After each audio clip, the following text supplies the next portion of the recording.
200 followers pa lang tayo guys, at pwede na tayo maglagay ng yellow basket sa ating mga shoppable videos. Para patunayan sa inyo guys na pwede tayong maglagay ng yellow basket, gumawa ako ng panibagong account na hindi pa umabot ng 600 followers, pero pwede ko nang lagyan ng yellow basket. So guys, kung kayo ay 200 followers above na at wala pa rin yellow basket, or hindi nyo pa rin pwedeng lagyan ng yellow basket ang inyong mga shoppable videos, so guys, ipapakita ko sa inyo kung paano natin yan lalagyan ng yellow basket. Guys, may ginawa tayong bagong account guys, and then umabot na siya ng 265 followers. So, itry natin. Sabi kasi nila guys na kapag nasa 200 followers ka na raw, pwede ka nang maglagay ng yellow basket. So, try natin guys mag-upload if pwede bang maglagay ng yellow basket kahit ganito lang ang number of followers natin. So, try natin ito guys. Yan, tayo ng link. Ayan, as you can see guys, hindi pa siya pwede lagyan ng link. So, ang gagawin natin guys, i-upload muna natin, tapos later lalagyan natin ng link.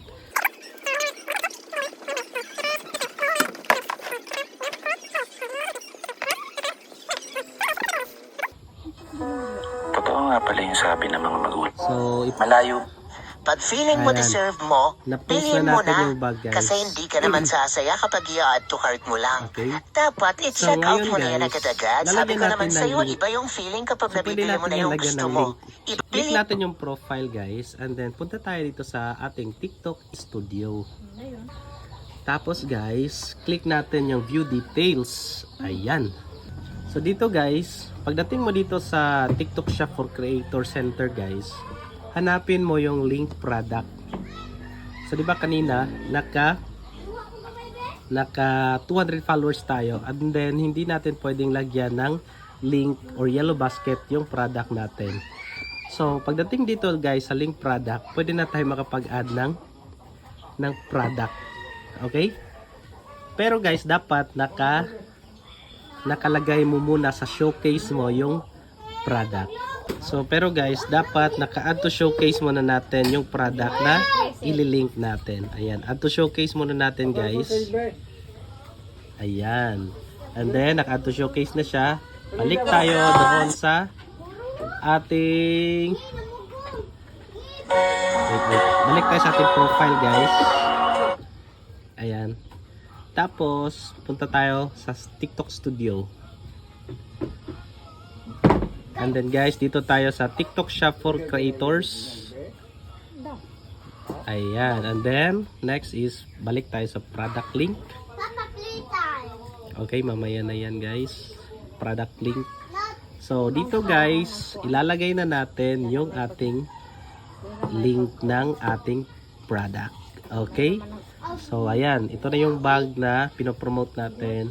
So click natin yung add link. So rename lang natin, and then click natin yung add. Pag So guys, feeling mo titingnan deserve natin mo, ngayon bilhin mo na. if Kasi hindi ka naman really sasaya kapag i-add to cart nalagay mo ba lang. talaga yung Dapat yellow i-check basket. out mo na yan agad-agad. Sabi ko na Ayun. So balik tayo guys sa ating video. Masyadong malakas yung video natin guys. Ayan. pag feeling mo deserve So as you can see guys, meron na siyang yellow basket yung ating video kahit nasa 265 followers lang tayo. 'Di ba? So ganoon lang ka-simple guys maglagay ng yellow basket kahit hindi mo pa ma-reach yung 600 followers. So guys, if na-try nyo rin na mag-upload na may yellow basket kahit nasa 200 followers pa lang kayo, comment agree.